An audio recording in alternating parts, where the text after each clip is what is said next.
Bonjour à tous. Alors, on va voir dans cette vidéo ce qu'on appelle un marché au comptant, le marché au comptant. Je vais vous donner, comme d'habitude, une définition simple et vous verrez à quel point c'est simple. Et ensuite, on passera en revue différents types d'actifs pour voir comment on peut les utiliser sur le marché au comptant. Et puis à la fin, une petite conclusion et on fera un rapide comparatif avec le marché à terme par exemple.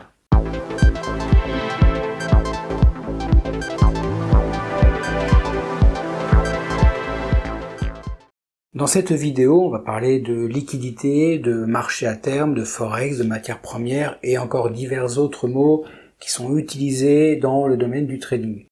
Les explications sur tous ces mots, si vous ne les comprenez pas, vous êtes dans la description de la vidéo et vous trouverez des liens et ces liens vont vers d'autres vidéos qui expliquent plus en détail chaque mot. Le marché au comptant est également appelé marché au spot.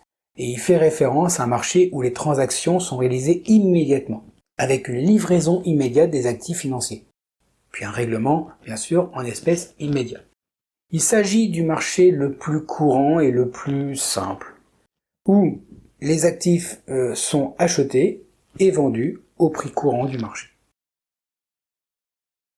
Bon, je vous donne quelques exemples d'actifs qui sont concernés par ce marché. Vous avez les actions au comptant, évidemment. Sur le marché boursier, les actions peuvent être achetées et vendues au comptant. C'est-à-dire que les investisseurs achètent des actions d'une entreprise et reçoivent immédiatement la propriété des actions. Tandis que les vendeurs reçoivent un paiement en espèces correspondant au prix de vente convenu. Vous voyez, il n'y a pas plus simple. Vous avez aussi les devises. Le marché d'échange, donc le forex, permet la négociation de devises au comptant. Les traders peuvent acheter et vendre des devises étrangères au prix courant du marché et les transactions sont généralement réglées en espèces dans les 2 jours ouvrables suivants. On continue, vous avez le marché des matières premières, toujours au comptant. Donc par exemple, les matières premières telles que l'or, le pétrole, le blé, le cuivre, etc. peuvent être négociées sur le marché au comptant. Les transactions au comptant permettent donc aux acheteurs et aux vendeurs de se procurer immédiatement les matières premières et de les livrer immédiatement. Vous avez aussi les obligations. Oui, au comptant, vous avez raison.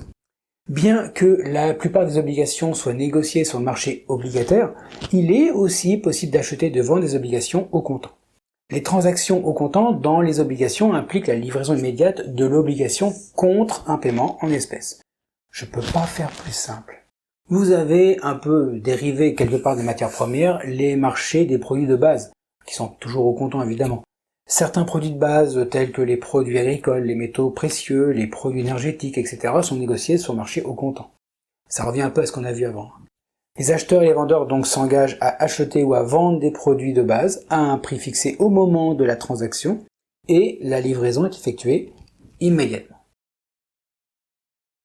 Donc, il convient quand même de noter que le marché au comptant diffère du marché à terme. Les transactions portent généralement sur des contrats avec une date de règlement future. Sur le marché au comptant, la livraison et le règlement sont immédiats, tandis que sur le marché à terme, ils sont généralement convenus à une date ultérieure. Alors, le marché au comptant offre une liquidité immédiate, une exécution rapide des transactions, ce qui le rend assez populaire parmi les investisseurs et les traders qui cherchent à acheter et à vendre des actifs très rapidement.